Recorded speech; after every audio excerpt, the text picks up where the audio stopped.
Hai guys, Assalamualaikum warahmatullahi wabarakatuh. Nah, kembali lagi bersama aku Cerna.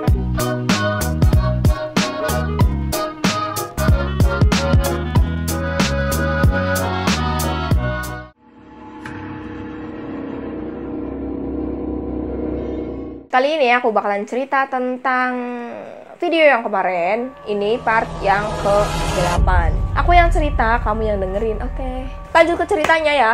Oke. Kalian kepo kan?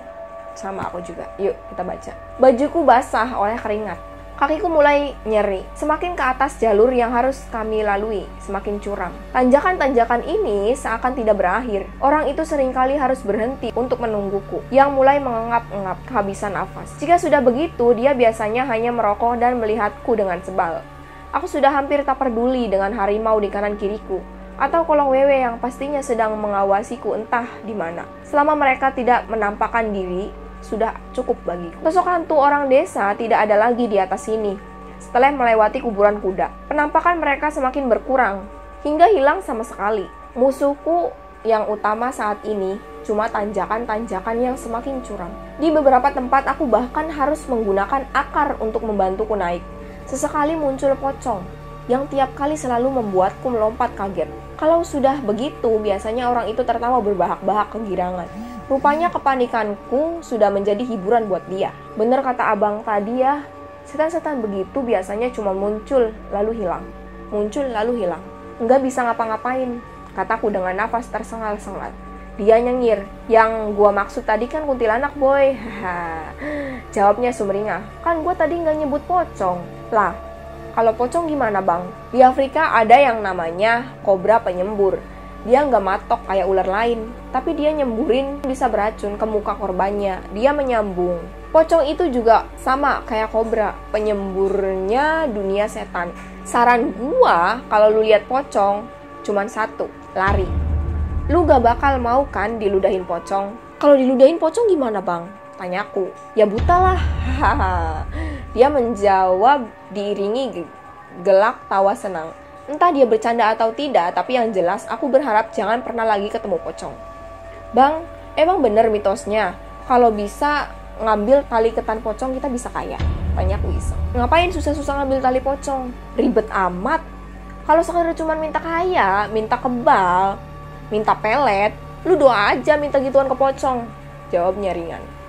Emang bisa bang? Tanyaku. Ya bisa lah, apa sih yang setan gak bisa boy? Tapi lu gila loh kalau sampai begitu. Emang yang nyiptain lu pocong? Haha, manusia semakin kesini makin aneh ya. Jadi gak heran gua kalian sampai ketimpa masalah kayak gini. Hidup lu kebangetan jauh dari agama boy. Aku termenung mendengar jawabannya yang terkesan ngawur.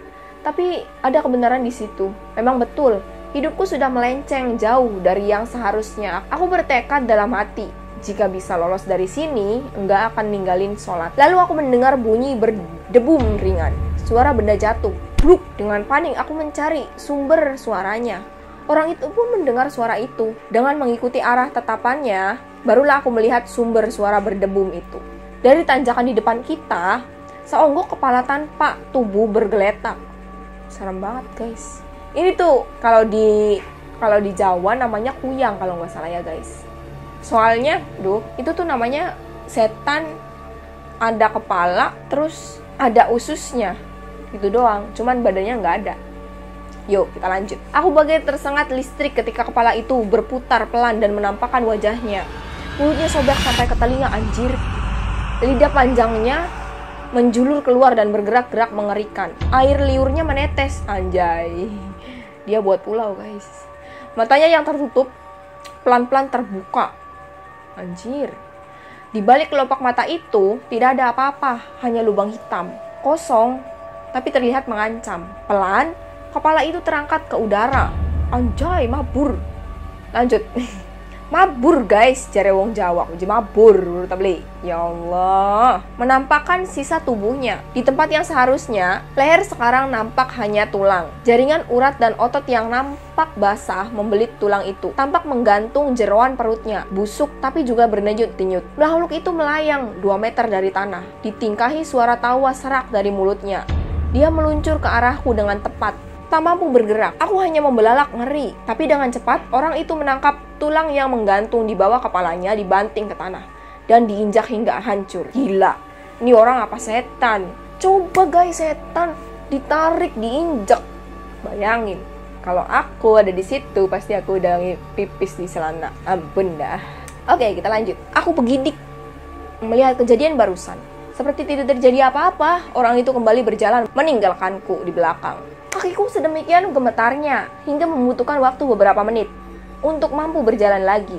Dengan ngeri, aku berjingkat minggir menghindari sisa-sisa makhluk itu. Walau hancur, tapi dia masih bergerak-gerak lemah. Tapi tiba-tiba kakiku tak dapat bergerak. Tanpa sadar, aku minggir terlalu dekat ke semak-semak. Dan kakiku terjerembab akar yang mencuat dari tanah. Dengan panik, aku mengibas-ibaskan akar yang menjepit kakiku tanpa melihatnya. Tapi itu bukan akar yang kupegang, melainkan sesuatu yang kenyal dan lengket. Aneh. Sungguh aneh ya Allah. Aku bacanya jadi merinding, astaga.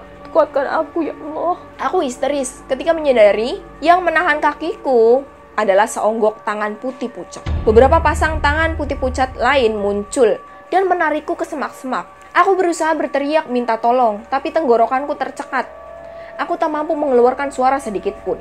Dengan kasar tubuhku ditarik makin dalam ke semak-semak. Kurasa sesuatu yang basah menempel di telingaku. Selang-seling di antara tawanya dia berbisik, "Mati, mati, mati." Anjir, merinding guys. Lalu kegelapan total. Saat kesadaranku kembali, kulihat orang itu di depanku. Pipiku berdenyut sakit. Dia baru saja menamparku dengan keras. Aku terkejut karena aku belum bergerak sedikit pun dari tempat tadi aku berdiri. Gue bilang pikiran jangan kosong. Di tempat begini lu gak boleh melamun. Paham gak lu? Dia membentakku dengan keras. Aku mengangguk sambil mengusap-usap pipiku yang panas. Jantungku masih bergerumu kencang. Seakan tangan-tangan mayat tadi masih menempel di bahuku. Orang itu menarikku dengan kasar. Beberapa langkah kami keluar dari jalur. Menganga di depan kami adalah jurang. Kami berdiri tepat di bibirnya. Angin dingin menabrak wajahku dalam kegelapan malam. Jurang ini terlihat lebih mengerikan. Lalu kudengar suara tangisan. Juga teriakan-teriakan minta tolong dari dasar jurang ini. Hembusan angin mengacau sumber suaranya. Kadang terdengar jauh, kadang terdengar sangat dekat. Itu teriakan minta tolong dari pendaki-pendaki yang hilang dan nggak pernah ditemuin lagi, katanya. "Mereka salah apa bang?" tanyaku. "Di gunung ini, lu gak pernah salah apa-apa, cukup bengong aja, lu bisa hilang. Jangan salah boy, setan gak cuma bisa nyulik badan lu, mereka juga bisa nyulik jiwa lu. Makanya, kalau gue ngomong didengerin." Bentaknya lagi. Dia lalu jalan berbalik, sambil kembali menarikku. "Bang, itu tolongin dulu lah mereka, kasihan," pintaku. Tapi dia tetap berjalan, kembali ke jalur. "Bukan urusan gue lah," jawabnya ketus. Sambil berjalan terseret karena tarikannya, aku terus-menerus menoleh ke belakang. Aku iba dengan pendaki-pendaki yang hilang itu. Dalam keadaanku yang sekarang, aku benar-benar memahami apa yang sekarang sedang aku rasakan. "Mata lu lihat kemana?" bentaknya lagi padaku. Ketika menoleh, aku kaget karena wajahku hampir saja menabrak sepasang kaki yang menggantung. Terkejut dan kehilangan keseimbangan, aku jatuh terduduk. Kaki itu masih di situ. Terjuntai sangat lemah. Mataku membelalak, menatap ngeri. Pemilik kaki itu adalah anak kecil seumuran adikku. Lehernya patah terkait kali yang menggantung di sebuah cabang pohon. Aku semakin terkesiap saat menyadari di depanku membentang sebuah tanjakan terjal.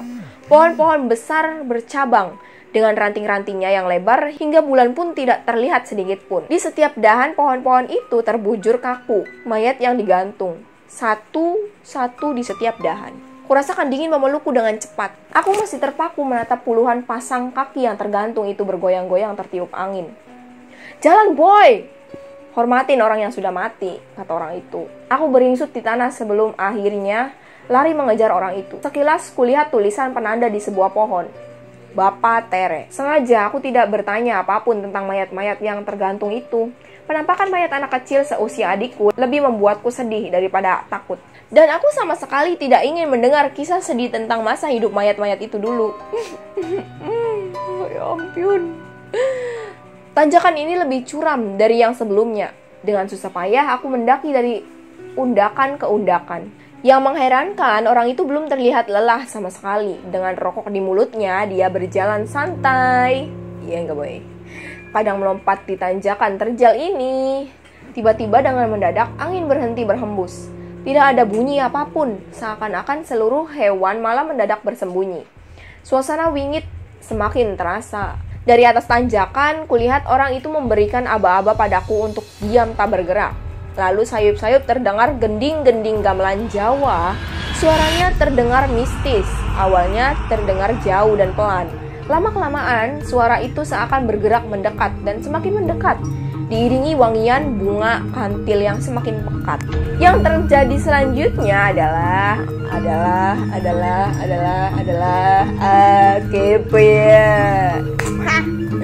nanti kita lanjut ke next video. Nah, kalau kalian suka sama cerita ini atau video ini, kalian jangan lupa share ke teman-teman kalian agar teman-teman kalian tahu tentang cerita ini, biar kalian takutnya nggak sendirian, oke? Nah, jangan lupa juga klik tombol subscribe, like, dan komen, karena semua itu gratis, nggak dipungut biaya